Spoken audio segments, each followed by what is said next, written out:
जय हिंद साथियों। जब भी तलाकशुदा महिला से शादी करें, उसकी डिक्री जरूर चेक कर लें कि उसने पहले वाले से कितने पैसे लिए थे। क्या उस पर कोई लोन तो नहीं था जो आपको बाद में पता लगे कि आपको चुकाना पड़ रहा है। लड़कियां लोन लेकर के आपसे शादी करती हैं। पहले वालों से उन्होंने पैसा खाया होता है।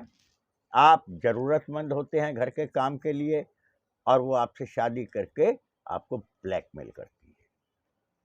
ये शादियां सिर्फ पैसे के लिए हो रही हैं। मोस्टली शादियों में पैसे की डिमांड क्यों भाई? समझौता करने से अपराध कम हो जाता है क्या? ये जो पापा की परियां हैं ना, आजकल बहुत उड़ती हैं। इनको लगता है कि शायद हमारे बिना समाज अधूरा है और उसके ऊपर तुर्रा ये सारा कानून इनके साथ है, पुरुषों के साथ कुछ नहीं है। इसलिए सावधानी पुरुषों को बरतनी पड़ेगी।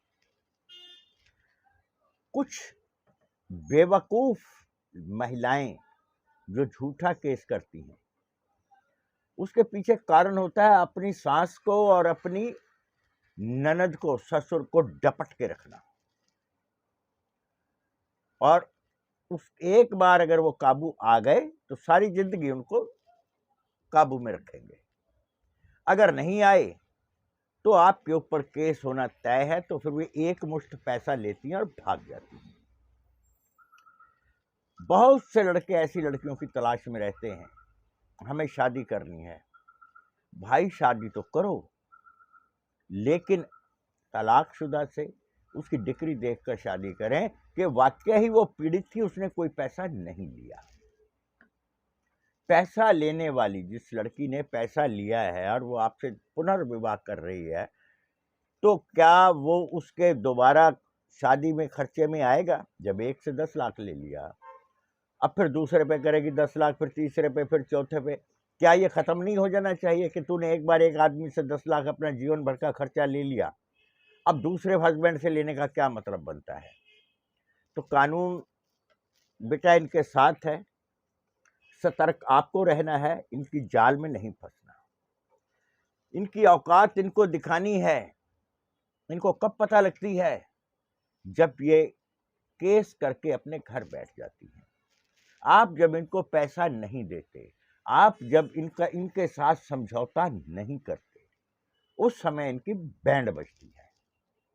उस समय ये वकील, पुलिस वाले, इवन टू जीजा, मोहल्ले वाले और पुराने आशिक इनका भरपूर दुरुपयोग करते हैं कि हम तेरा साथ देंगे, और उसके एवज में वो फिर जो करते हैं सबको मालूम है।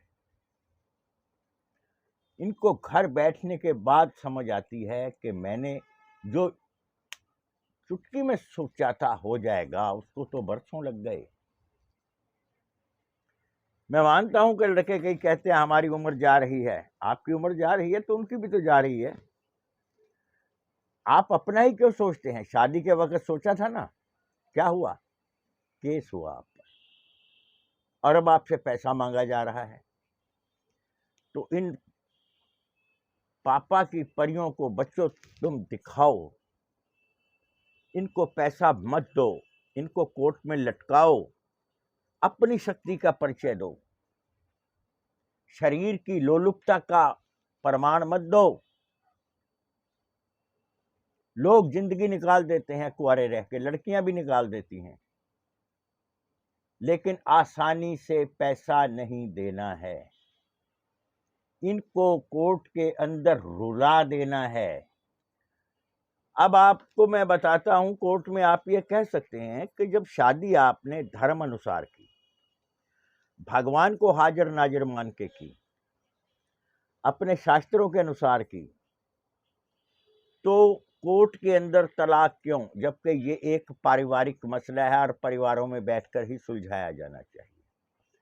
आप वहां पर एक बात कह सकते हैं, मैंने भगवान को हाजिर नाजिर मान के इसको अपनी पत्नी माना है, इस जन्म के लिए ये मेरी पत्नी है, मैं इसको तलाक नहीं दूंगा, और आपसे जबरदस्ती कोई तलाक करवा भी नहीं सकता।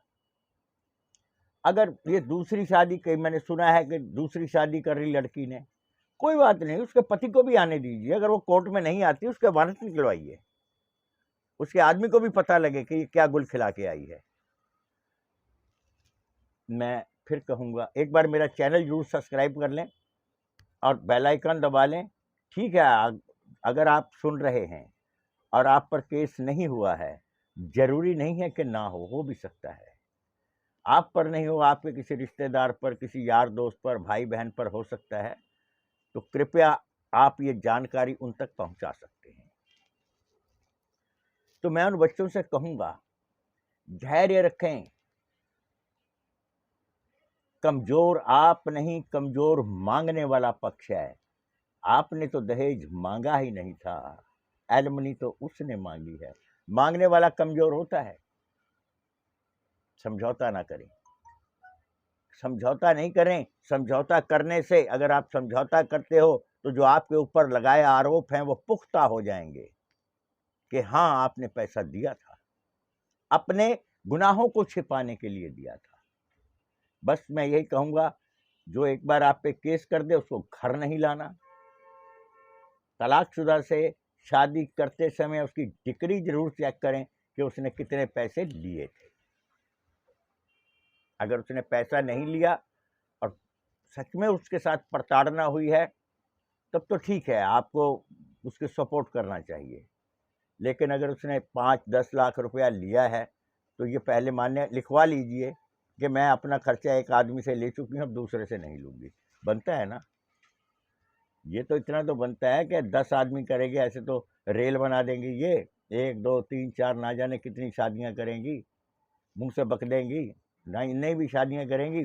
अपने जो घर में काम वाली बाई है, लड़कियां जो छोटी उम्र की काम कर रही हैं, 20-22 साल की आपके घर में मेट आती हैं, उनसे भी सावधान रहिए।